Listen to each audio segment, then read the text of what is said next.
Maraming mga fans ang nagsasabing bagay daw si Fiang at Jaren. Ayon kay Annabelle, mas legit ang kilig sa Jar Fiang. Di pilit, walang halong Tupperware, promise. At ayon naman kay Marie Chris, Jar Fiang malamang, sino pa ba? Da. Ayon naman kay Jonalyn, hashtag Jar Fiang. Boto naman si Noor, Aisha, Sally, pati na rin si Yang. Ayon sa kanila, Jarfiang malamang. Boto rin pati si Baby, Jacqueline, Leres sa Jarfiang. Ayon naman kay Rain, Jarfiang layag, the undeniable chemistry is giving. Sabi naman ni Deathski, hoping for hashtag Jarfiang. Pero maraming mga fans ang nagsasabing si Jaren at si Colette. Ayon kay Melanie Samut, hashtag Jarlet. At sabi naman ng Kulit Nation, kaway-kaway, Team Jarlet. At ayon naman kay Arj sa Jarlet, original yung kilig na walang halong edit. Ayon naman kay Gisabel, this is it, Jarlet forever. Ayon naman kay Angeline, Jarlet for the go. Ayon naman kay John, hashtag Jarlet.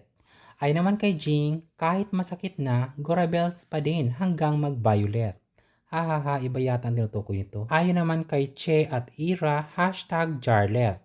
Ayon naman kay Yasha, ang tanong, magkasama ba silang dalawa?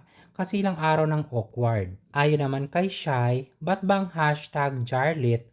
Parang roller coaster ride ang dala sa akin.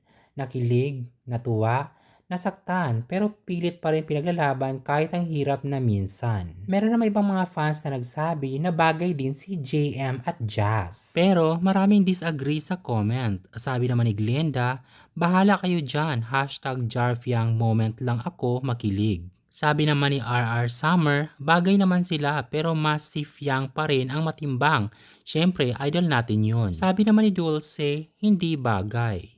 Sabi naman ni Rodeline, no, bagay sila ni Colette. At pansin naman ni Nikki ang disagreement ng mga netizens.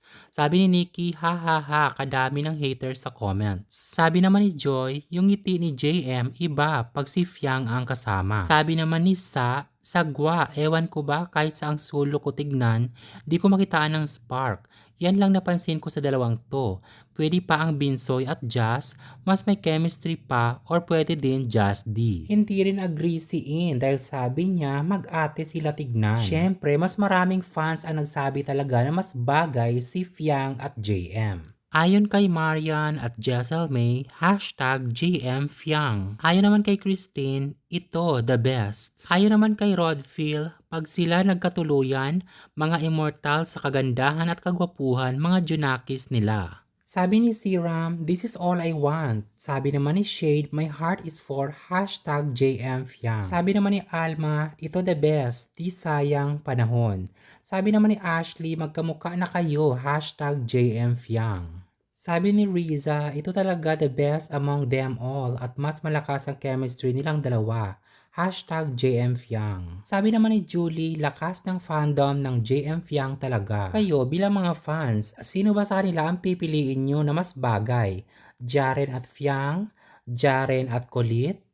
JM at Jazz o Fiang at JM. I-comment nyo na ang inyong sagot para magkaalaman na kung sino ba talaga ang mas bagay. And don't forget to like and subscribe for more updates dito lamang sa Showbiz One.